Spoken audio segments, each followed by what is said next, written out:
Good morning, everyone. My name is Kristen Mackey, and I'm the administrator for vocational rehabilitation, and I'm part of the Division of Employment and Rehabilitation Services within the Department of Economic Security.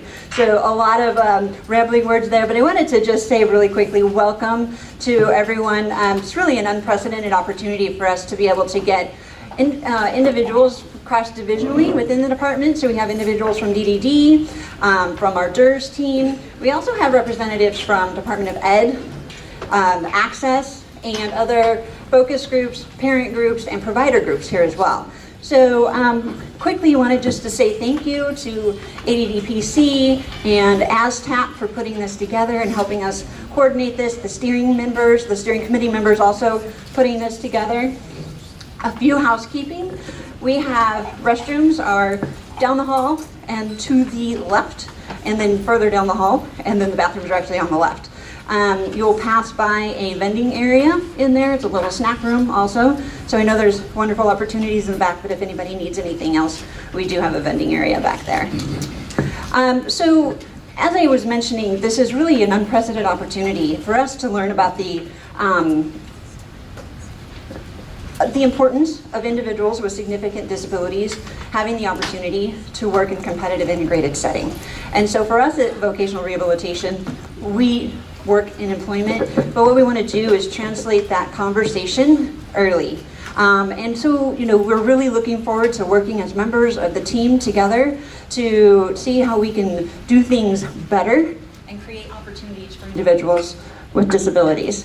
So to start that off, I wanted to say thank you to Director Trailor for being here. He's going to have a couple remarks for us. We also have members of our executive leadership team that may also choose to say a few words. So Director Trailor. Well, good morning, everybody. Thank you very much for having me here. My name is Mike Trailor, and I'm the director of the Arizona Department of Economic Security. I've had the honor and privilege to serve in this capacity for about a year now. When Governor Ducey asked me to be the director of the Department of Economic Security about a year ago, I thought it was important to keep things very simple. So as I met with our leadership team, I said, really, we have two goals: a talented and engaged workforce, and fully deploying the Arizona Management System competencies throughout DES. The reason for those two goals is that when you have talented and engaged people that are surrounded by an effective management system that helps us achieve our goals, that is a formula for success. Prior to that, I spent 8 years at the Arizona Department of Housing, and before that, I was a home builder in Arizona for over 30 years. So how does a home builder become director of the Department of Housing? Well, it was an interesting story. After building about 10,000 homes in Arizona over 30 years, 2008 came along, and I found myself in an industry that used to be one of the biggest in Arizona that at that time didn't really exist anymore. So I was trying to figure out what to do with myself, because as I studied the foreclosure crisis, I estimated that the home building business wouldn't be profitable again until about 2015. I was talking to a good friend of mine who knew Governor Brewer, and she said, Governor Brewer is looking for somebody to run the Department of Housing, and I think you do a good job at that. I said, I never thought in my wildest dreams that I would consider working for the government, but now might be a good time to pay something back for all of the success that I've been able to enjoy in my life in Arizona. So I took the job, and my goal was to do the best I could for the 4 years that I'd committed to Governor Brewer. By then it'd be about 2015, it'd be time to get back into the home building business. But somewhere along the way, it became the most rewarding job I've ever had in my life. That's why I'm still here today. As I said at the Department of Housing, I think people were happy with the homes that I built in the private sector, but at the Department of Housing, they cried because they'd never had decent, safe housing before. We had heroic experiences like confronting HUD when HUD decided to discriminate against deaf and deafblind seniors who were living in the only sensory accessible affordable housing project in the Southwest United States that was approved by HUD. And then after the project was built, and not surprisingly 90% of the residents were deaf and deafblind seniors, HUD sent their fair housing people out and decided that we were in violation of fair housing. They gave us a voluntary compliance agreement, and they said, we're going to be good guys because it wouldn't sound really good if the federal government kicked a deaf and deafblind senior out of an affordable housing project, but here's what you're going to do. As those units become available over the years, you're going to rent those scarce sensory accessible affordable housing units to people that don't have any disabilities until 75% of the project are full of people who don't have disabilities, who don't need the accessibility of the project. I said, or what? And they said, well, if you don't comply, we're going to start the process to pull the funding from the state of Arizona. Fortunately, I worked for Governor Brewer, and she gave me the authority to push back, which we did. I was amazed that it took as much as it did. I learned quickly that the thing that HUD hates the most is political pressure and news articles. So I called a friend of mine at the New York Times and I said, hey, I think I've got a story for you. And they wrote a great story in the New York Times, and they talked about how people that don't have disabilities have all the housing choices that they could want, but people with disabilities have very limited choices, and because of the actions of HUD, it's further limiting choices, housing choices for people with disabilities. That didn't work, so we then had another article written in the Arizona Republic, and we had our congressmen and our senators banging on HUD's door. It took us 2 years of fighting, and when I took this battle on, I was speaking at an engagement in Washington, D.C., where, not surprisingly, this project was receiving a national award for best practices in the United States. And I told them we were going to fight back with HUD on this issue. And some prominent people came up to me and said I had a lot of courage, and I wondered what I got myself into. But the good news is we were successful, and about 2 years after we continued our fight with HUD, I finally received a letter from the Secretary of HUD saying there was no fair housing violation. So I began working with Denise Resnick, and how many of you have heard of First Place? A few of you? So about 7 years ago, Denise and I and Sark started working on this concept for First Place. And the idea was that people with autism could be live much more independently and be much more productive if we just had a better way of helping them develop those skills. And that's really what we're talking about today. When we started that conversation, I told Denise, I said, you know, with all my building background, I'm pretty confident that with a good architect, we can design the right project. The thing that I'm very naive and not knowledgeable about are how to put together the services and the training programs and all the things, all the important things outside the physical plant of the building. We started to define who we were targeting for this effort. And it wasn't the easiest to serve, like we have done in the past, I think, in our communities. We started defining who was the hardest we could serve. So we started defining that by, well, they couldn't be self-injurious, they couldn't be injurious to other people, had to be able to go to the bathroom by themselves. But those were pretty much the basic requirements, because we were trying to dig deep into people that had severe disabilities and see how well we could do to provide a living learning environment so that they could make progress in their lives. We did a lot of research. We flew to Taft, California. That's a little town outside of Bakersfield. And surprisingly, it had one of the most progressive programs for people with autism. 2-year program at the college. First year you lived on site, second year you lived in a home with other people in your class and living more independently, and then you graduated. The story that I'd like to tell you is that when we went to one of the homes and talked to some of the residents, this bright young lady who was on the autism spectrum was talking to her professor who was with me, and I'll never forget her smiling and saying, you know, my parents never thought that I would live independently, but look at me now. When I hear those kinds of words coming out of somebody that has disabilities, I know that we've achieved something.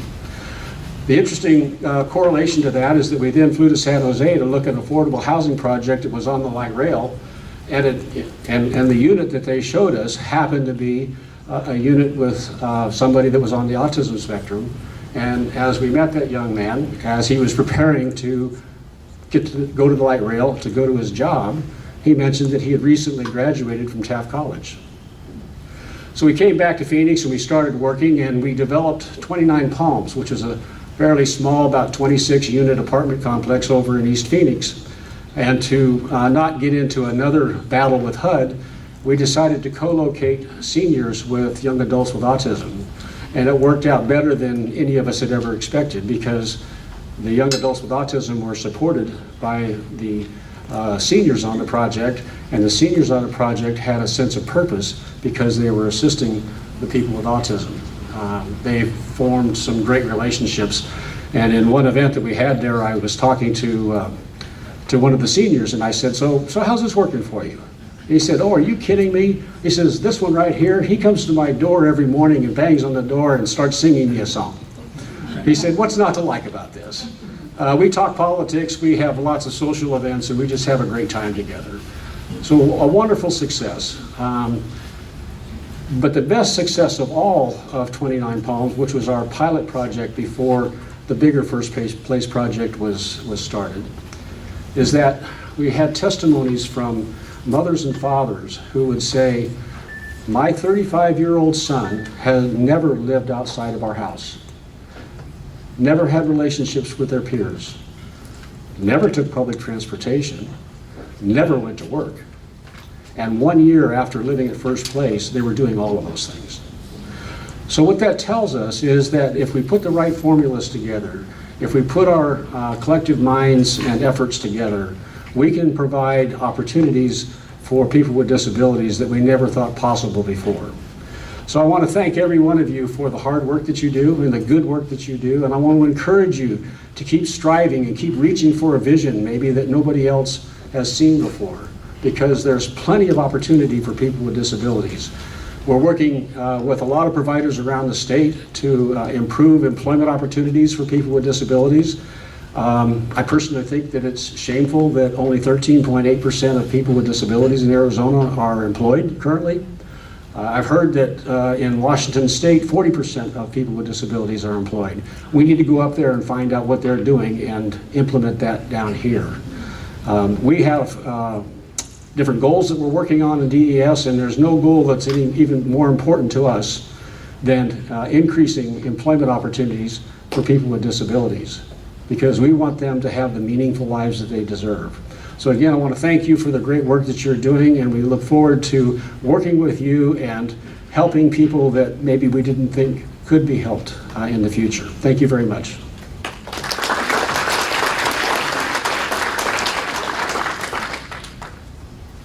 Good morning, everyone. Can you guys hear me okay?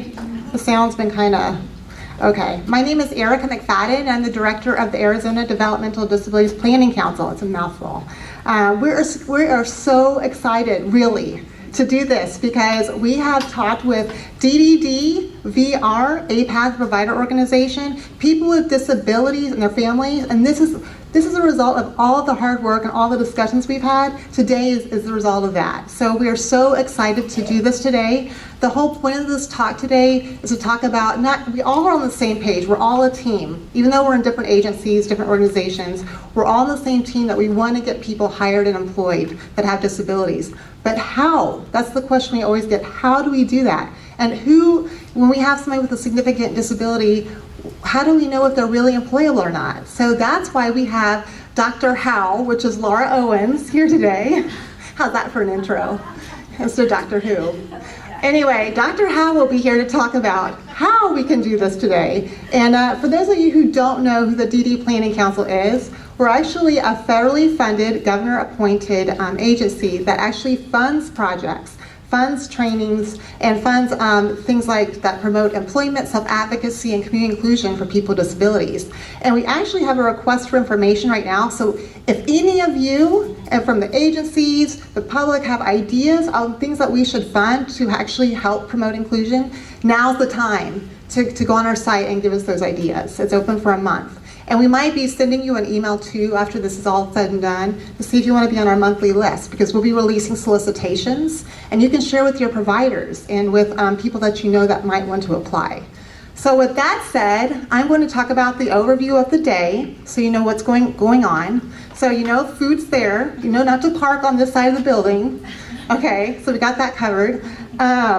We're also going to be having Dr. Laura Owens talk, at Dr. Howe, about how to employ people with disabilities. She'll be talking over the next hour, but in that time, at the end of her session, there'll be a short time for questions and answers. So if you want to save your questions till the end, if she doesn't get to them, we're going to try to keep everybody's questions in one place and then email the answers at the end, like the next few days or something. And those that are webbing in today, same. So go ahead and put your questions in the chat box, and we'll record them, and if we don't have time today to follow up, we'll do it after the session. In addition, there's going to be a panel, there's going to be a break, and then there's going to be a panel of people with disabilities, family members, providers, talking about how they did it, how they got successfully employed. You'll also have a time to ask the questions too at that point. It's going to be short, so just parking lot your questions till the end, and then we'll get to them in the future. So without further ado, Dr. Laura Owens, she got brought in here for a reason. We've all heard such good things about her. She's actually led people to change the way they think about employment and people with disabilities. I've talked to multiple people who said that they thought differently after they heard from her. So you will not fall asleep, okay? That's a plus. And she's going to give you some real hands-on strategies because she's done it. She's not just an academic in an ivory tower, even though she has a PhD from Madison, Wisconsin University. But she's going to be able to talk to you about how and give you stories that actually have worked. She has 30 years of experience. She's published all over the place. She's an international speaker. Without further ado, do you want to come up here? Dr. Laura Owens.